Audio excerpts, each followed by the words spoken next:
स्वर शास्त्र में बताया गया है कि शरीर की उत्पत्ति कैसे हुई है, उसके ऊपर बताया गया है स्वर शास्त्र के अंदर। आज हम इस विषय पर चर्चा करने वाले हैं। यह शरीर पृथ्वी, जल, तेज, वायु और आकाश, इन 5 तत्वों से, महाभूतों से बना हुआ है।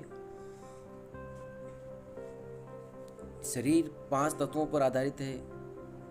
5 तत्वों के ऊपर ही अपना शरीर का निर्माण हुआ है।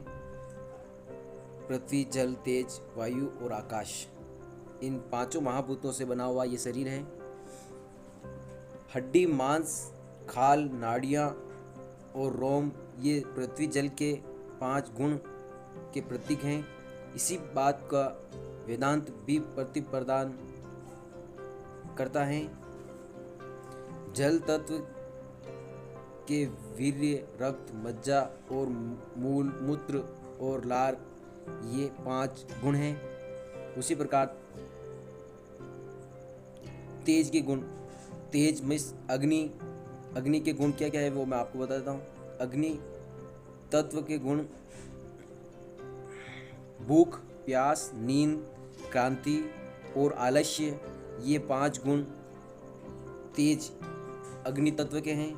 उसी प्रकार वायु तत्व में के गुण, वायु तत्व में दौड़ना, चलना, ग्रंथि युक्त होना, सिकुड़ना और फैलना, ये 5 गुण वायु तत्व के हैं। उसी प्रकार आकाश तत्व के 5 गुण प्रेम, द्वेष, लज्जा, भय और मोह, ये 5 गुण आकाश तत्व के हैं। देह में 5 तत्वों का प्रमाण निम्नलिखित रूप से होता है। इसी प्रकार पृथ्वी के, अब मैं इनके पल बताने वाला हूँ। जैसे कि जल तत्व में कितने पल अपनी सांसों पर केंद्रित ध्यान रखते हैं, कौन सा जल तत्व अपने शरीर में कितने टाइम तक चलता है, वायु तत्व कितने टाइम तक चलता है, तेज कितने पल तक चलता है। उसी प्रकार इन सारे के कितने कितने पल अपने शरीर में चलता है। जैसे कि 1.5 घंटे में अपना स्वर बदलता रहता है। 1.5 घंटा अगर सूर्य स्वर है तो 1.5 घंटे ही चंद्र स्वर चलता रहेगा। उसी प्रकार मैं आपको बताने वाला हूँ, चंद्र स्वर या सूर्य स्वर चलता हो तो कितने पल तक अपने अंदर सूर्य स्वर चलता है। पृथ्वी तत्व जब चलता है तो वो 50 पल तक पृथ्वी तत्व चलता है। जल तत्व 40 पल तक और तेज तत्व 30 पल तक, वायु 20 पल तक और आकाश 10 पल तक चलता है। जब स्वर में पृथ्वी तत्व का उदय हो तो लाभ शीघ्र नहीं होता है। जल तत्व में लाभ तत्क्षण लाभ होता है। वायु तत्व में थोड़ा लाभ होता है और अग्नि तत्व में प्राप्त हुआ लाभ भी नष्ट हो जाता है। पृथ्वी तत्व में 5 पल, 5 जल और 4 तेज में 3 वायु, 2 और आकाश तत्व में 1 गुण होता है। इसी तत्व को प्रत्येक को समान समझना चाहिए। फटी हुई, फुक्ताकार करने वाली जीवन और गिरी हुई पृथ्वी अथवा उनके अनुरूप फल सभी कार्यों में देती हैं।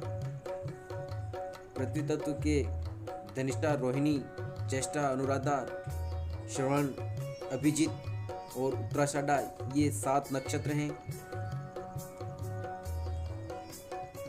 और जल तत्व के कौन कौन से नक्षत्र हैं वो भी मैं आज आपको बताने वाला हूँ। जल तत्व के उत्तराषाढ़ा, अवलेशा, मूल, आद्रा, रेवती, उत्तर भाद्रपदा और शतभिषा, ये 7 नक्षत्र जल तत्व के हैं। उसी प्रकार तेज तत्व के नक्षत्र भरणी, कृतिका, पुष्प, मर्गा, पूर्णवा, फागुनी, पूर्व भाद्रपदा और स्वाति ये 7 नक्षत्र तेज तत्व के हैं। उसी प्रकार वायु तत्व के 7 नक्षत्र उत्तरा, फाल्गुनी, हस्ता, चित्रा और पर्णवसु, अश्विनी और मृगशिरा ये 7 नक्षत्र वायु तत्व के हैं।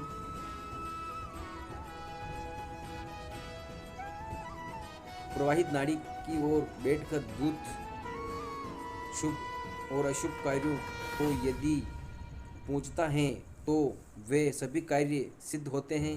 इसके विपरीत बैठने से कार्य सिद्ध नहीं होते हैं, इसमें संदेह नहीं है। यदि पूर्ण रूप से सूर्य स्वर प्रवाहित हो और उसमें शुभ तत्व उदित हो, फिर भी उसमें पूछे हुए कार्य कदापि सिद्ध नहीं होते हैं। इसके विपरीत चंद्र स्वर पूछे गए कार्य अवश्य सिद्ध होते हैं। तत्वों की प्रबलता के कारण श्री रामचंद्र जी की विजय हुई। उसी प्रकार शुभ तत्वों के आधार द्वारा ही अर्जुन ने युद्ध में सफलता प्राप्त की और तत्वों के शुभ रहने के कारण कौरवों की हार हुई और वे मारे गए।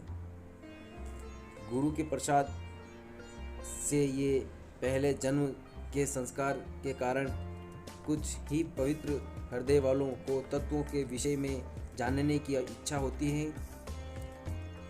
आगे मैं इन 5 तत्वों के बीज मंत्र बताने वाला हूँ।